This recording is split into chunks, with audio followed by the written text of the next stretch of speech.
if you have never had a test, you can't have a testimony. You know, I might not be able to do this if I compare it to what's going on in the world, but I have a God. I have a great God. My God always wins. When David's oldest brother, Eliab, heard David asking about the reward, he was furious. Verse 28 says, he's speaking to David. He says, why did you come down here? And with whom have you left those few sheep in the wilderness? Sarcasm. I know your pride. I know the insolence of your heart, for you have come down to see the battle. And David answered his brother this way, what have I done? Is there not a cause? It's a brilliant answer. He deflected Eliab's anger and he brought the focus back to the matter at hand. Don't be angry at me, he says. Isn't there something more important for us to be thinking about? When a man or a woman, listen to me, decides to be a champion for God, they set themselves up for a lot of heat and criticism. And David tells us that we have to stand firm in our convictions, even when the closest people to us are telling us, no, you can't. I just want to tell you, friends, when you want to do something great for God, get ready for your brothers and sisters to give you all the reasons why you should fail. Often the criticism comes from those who don't have the courage to accept the challenge themselves. Their thinking seems to be if they're not going to succeed, they don't want anyone else to succeed either. It's all right to talk to God about your problems, but sometimes you need to talk to your problems about God. Preach the goodness of God to them. Prophesy the promises of God to them. Proclaim the victory of the cross to them.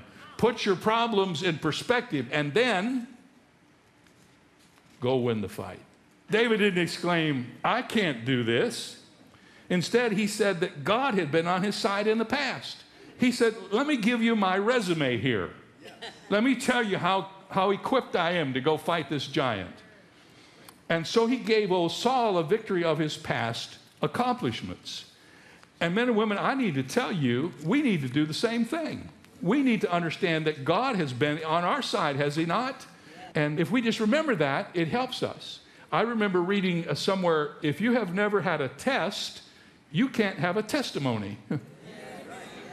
You know, I might not be able to do this if I compare it to what's going on in the world, but I have a God. I have a great God. My God always wins. Your problems aren't going to go away. I mean, every morning for 6 weeks and every evening for 6 weeks, Goliath showed up. How many of you know, if you got problems, they show up? I keep thinking one of these days I'm going to pray and God's going to make my problems go away, but he doesn't do that. But I want to tell you something I've learned. Problems don't go away, so you might as well deal with them as soon as they pop up. Run towards your problems. Embrace them. Confront them. Don't postpone them. Don't ignore them. Don't try to work around them. Don't try to push them over on somebody else. Deal with them.